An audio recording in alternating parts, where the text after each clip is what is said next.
ওটি technology of ত্রিপুরার উদ্যোগে আজ স্টুডেন্ট হেলথ হোমে এক রক্তদান শিবিরের আয়োজন করা হয়।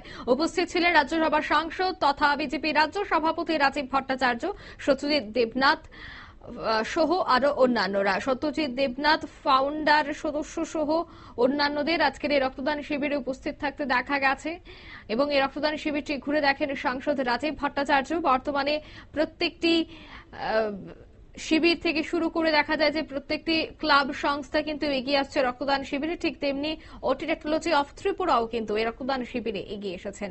আজকের এই রক্তদান শিবির থেকে কি বলছেন সাংসদ রাজীব ভট্টাচার্য সহ অন্যান্যরা, শোনাবো। রক্তদান শিবির আয়োজন করেছে এবং এখানে একটা ওয়ার্কশপ এবং তার স্টুডেন্টদেরকে অ্যাডভান্স টেকনোলজি সম্পর্কে ওয়াকিবহাল করা, তো এখানে একটা সুন্দর পরিবেশে তারা আয়োজন করেছে।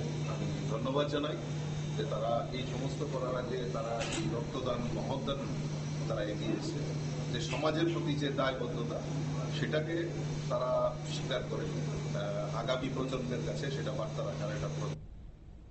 আপনারা শুনলেন রাজীব ভট্টাচার্যের বক্তব্য। শ্রেষ্ঠ দান হচ্ছে রক্তদান, আর এই রক্তদানে প্রত্যেককে এগিয়ে আসার আহ্বান আছে জানিয়েছেন সাংসদ রাজীব ভট্টাচার্য।